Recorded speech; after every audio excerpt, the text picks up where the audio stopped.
This is Dr. David D. Schein for the special episode of Saving America with our new weekly update.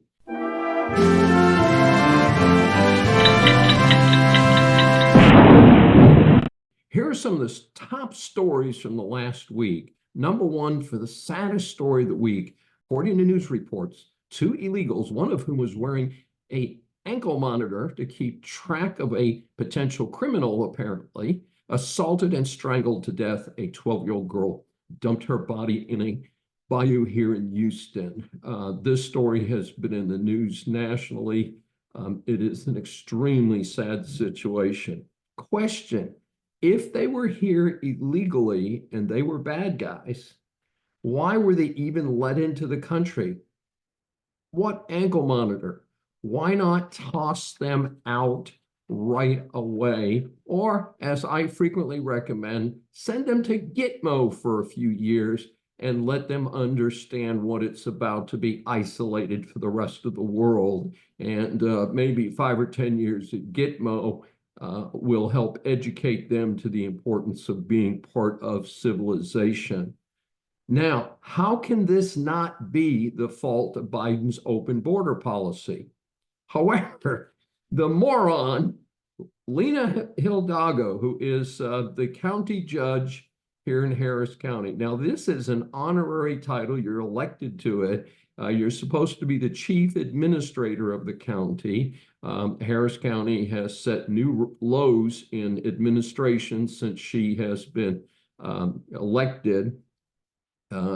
She has nothing to do with being a judge, has no concept of justice, best I can tell. It's just a title.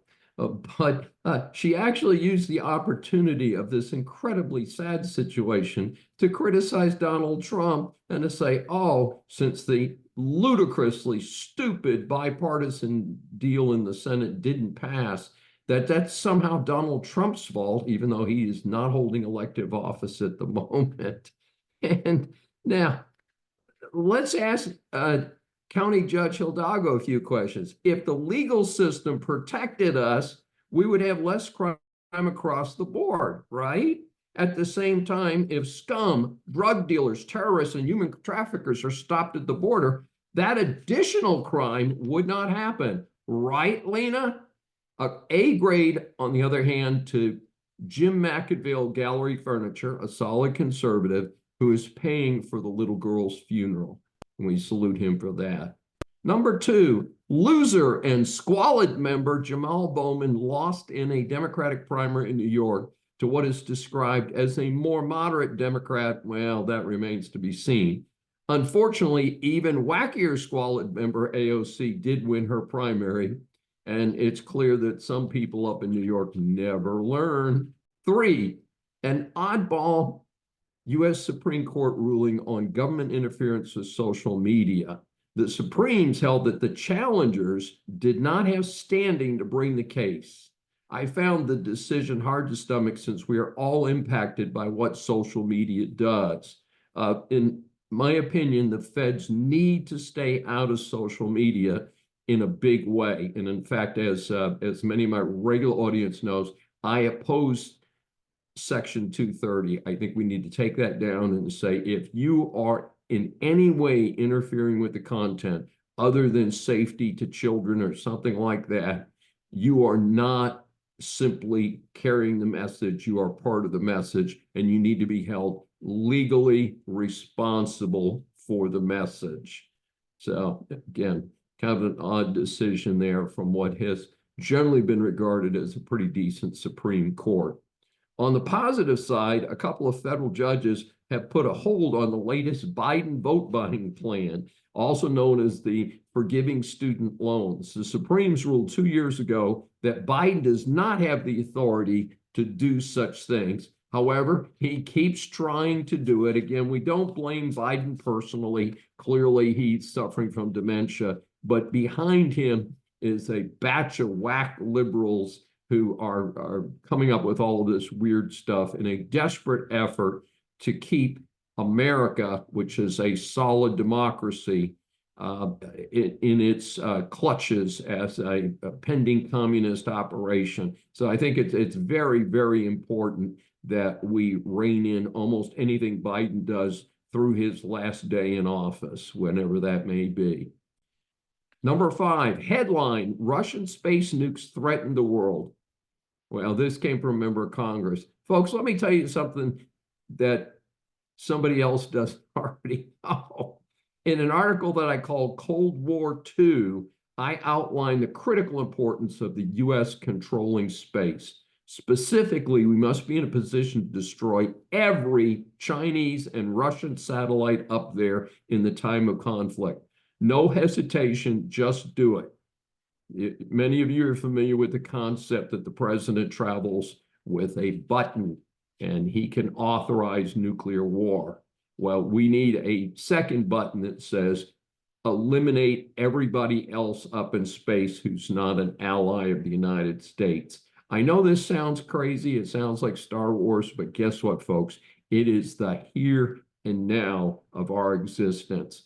We must make this a top priority. We need to get the military away from being woke and focusing on gender transition surgeries for people who don't belong in the military in the first place, and to take care of real business, which means building nuclear submarines, not more bases, not more big aircraft carriers. We need to build nuclear submarines, and we need to control space. And we need to have the best drones and the best long-distance missiles around. This is about technology today. It's not about having hundreds of thousands of troops. Number 6, the United States, this is an oddball deal, has temporarily suspended safety inspections of avocado and mango shipments due to security concerns for its U.S. personnel inspectors in the Mexican state of Michoacan, the country's main avocado producing state. There were 2 employees of the Animal and Plant Health Inspection Service of the U.S. Department of Agriculture were attacked and detained, folks. That's called kidnapping, while inspecting tropical fruit. They have since been released. That's awfully good to hear. I wonder if we paid money or a bribe to get that done. The absence of these inspectors mean that the produce from this important region of Mexico cannot come into the U.S. from that area. So they're predicting that mango and avocado prices may surge as a result of that. However, speaking as someone who buys groceries here in Houston, mangoes and avocados are on sale pretty much every week at least some supermarket. So I don't think it's that terrible. However, I have said Mexico is out of control. It is time to acknowledge that fact and seal the border. If Mexico cannot control its criminals and cartels, it's time for the U.S. to do it. The country is degrading into a third world joke. It's a dangerous joke for us.